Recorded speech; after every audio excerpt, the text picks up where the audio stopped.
Today I'm with Shanice. Shanice, how old are you? I'm 22. Shanice, I approached you and I asked you if you had ever heard of Lost in Phoenix, and you said yes. And you told me that I had interviewed your sister. What's your sister's name? Leanne.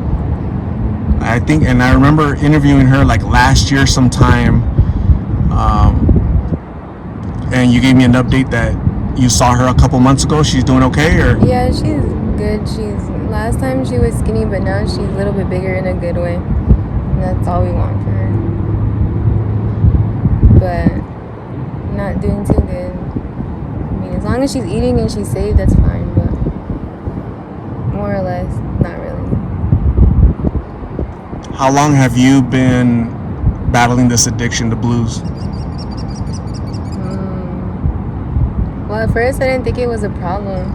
And I'm pretty sure that's what a lot of people say. Like, at first, everybody thinks that they can just turn off the switch when they want to. But it becomes like a body thing where you gotta, like, you need it, like, health-wise to survive, I guess. So it took a whole year, I think, to get addicted. Then after that, it became, like, self-medicating. Because of the withdrawals, you started needing it because the withdrawals were so painful? Yeah. What do the withdrawals feel like for you? I barely went through the withdrawals a couple months ago because I've never been without them. So, to me, I have back pain. So, like, whatever pain that you have in your body, it targets it, and it's like an annoying feeling. Like, it hurts so bad. And I was in jail when I went through my pain, so it was just hurt all through my back. It burned. Like, it's just a burning feeling. That's all I can describe it as. A lot of people say you could die, like, if you go cold turkey, but I don't know. I guess everybody has to experience it on their own. You mentioned that you realized you were addicted a year into using the pills. Some people realize they're addicted like pretty quickly, a little bit quicker than a year, a month later, a week later. But have you tried like any type of treatment to defeat this addiction? Well, the way things are going with me being out here on the streets, I've been looking into it more and more because it's hard out here. Day by day, things you gotta do to survive. It puts your dignity way down. It puts your pride way down. Some things, probably 2 years ago, 3, 4, 5 years ago, you would be like, oh, I won't do that. Like, you find yourself doing, like, pretty easily. But, yeah, I've been looking into treatment. I'm trying to get a job. I got all my paperwork and everything ready. And me and my boyfriend are trying to get an apartment and get off the streets. It's not a place for me, a person like me to be, because I'm not street smart. I'm not from the streets. I didn't grow up on the streets. It's hard out here. It's not a place for people probably as young as me or my sister to be.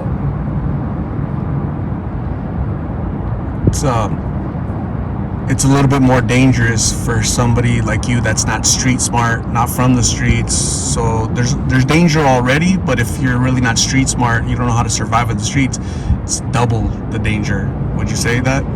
Yeah. I mean, I made it back safe, but I mean, I've been through other stuff, but that's just like one of the many things a female especially you can go through being out here, especially like males. They'll take advantage of that real quick.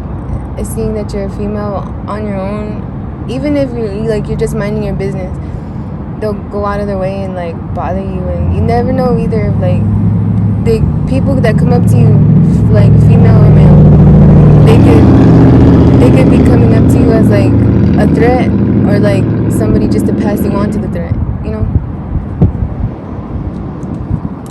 Yeah, I've heard that a lot, many times. That your neck has to be on a swivel. You have to be looking out behind your back and who's approaching and what do they want, right? Somebody always wants something. I approached you and I just wanted to talk to you, like interview you, right? But you probably might have seen me as a threat. Like, what does this guy want, right? So that's normal, I think. That's your survival instincts out here. And that's more the reason for you, Shanice, to get out of here. Yeah, ever since then, I'm pretty sure I'm being followed. Because, like, I got away from them. But, like, I don't know, every single day, it's things that I see, like, don't look right. And I keep seeing the same person, like, my abductor. And then, like, a couple other people that will come by, like, afterwards. So, like, that's why, like, ever since then, I've been, like, traumatized to be out here. Like, my gut sometimes, like, tells me, like I get scared, like, real quick once I see, like, something that's not right. And then I'll go the other direction. Because I used to be 256. I used to be 256 pounds. But I'm real skinny now. I can't, like, fight off, like, 3 guys. So, and I've seen other girls that are real, like, way skinnier than I am. And shorter than I am. They, like, this ain't no place for us. What's it gonna take for you to actually follow through and go to treatment? I know you've been looking into it, trying to get a job, but what's it gonna take for you to actually take that step and go and register? Well, I don't know. I think that was it for me, because ever since then, I've been actually, like, going to different places and, like, going out. I got my ID, like, taking the time to wait in the line and stuff, and not taking the time to be out here, wasting time out here, then, like, when I could be putting it towards more something productive and, like, something that could get me somewhere in life. But slowly but surely, I know probably by at least December, I won't be out here no more. Before this addiction, what were you doing? What did your life look like? Shoot, I had a 12-hour shift, a night shift at Dexcom, and I was a manufacturing associate. And Dexcom is the glucose monitoring people, so they make the sensors for the app that goes on your phone. And I just worked in the warehouse part. I was making good money, and I could afford my own studio apartment, and I had crazy money. Like, I could afford to make my rent every week because I got paid every Friday, and I just had stupid money. But I lost my job, I lost my apartment, I got no more money in my savings. I had a dog too, but I don't have my dog no more. I didn't want my dog being out on the streets with me. So that's, like, probably the saddest thing ever. Especially if you got kids. I mean, I never had kids, but I still can imagine how it is for people with kids. Yeah.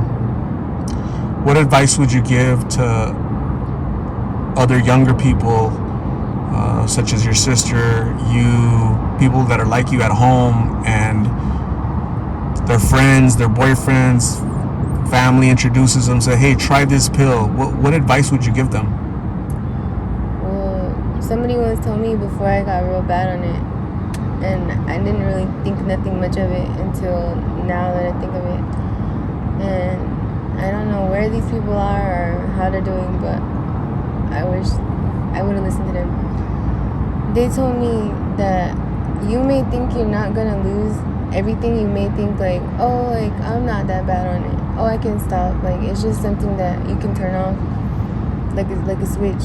But once you find yourself deep in the depths and deep and off the edge and deep out in the darkness, you're gonna look back and think, damn, everything done passed me by. Like, I'm sitting here while the cars on the road, I got somewhere to go, like a job, a home, and you're gonna be sitting there wishing that you had something productive to do.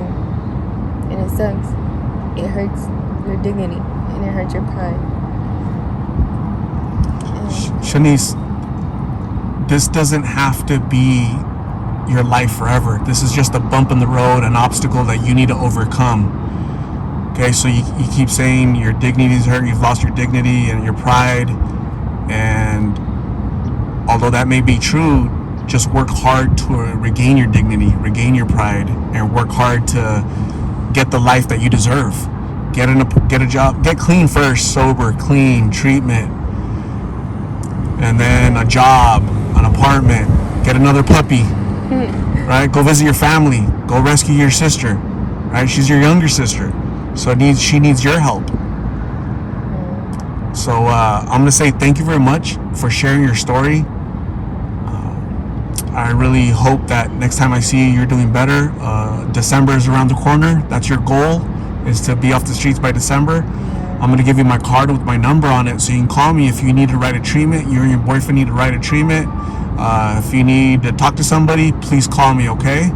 I'm also going to hand you a donated blessing bag from one of my subscribers, a friend of mine. Her name is Shorty. I'm gonna hand you the bag, and can you look at the items and tell me if these are items that you could use out here? Oh shit, snacks. Yeah. Oh yeah, snacks are a big thing. A towel, oh yeah. Like face wipes and stuff, and a shirt, and water. Oh yeah, these are like all things I need. There's also a little letter in there with a $5 gift card to QT. Can you pull out the letter and can you just read what Shorty wrote you?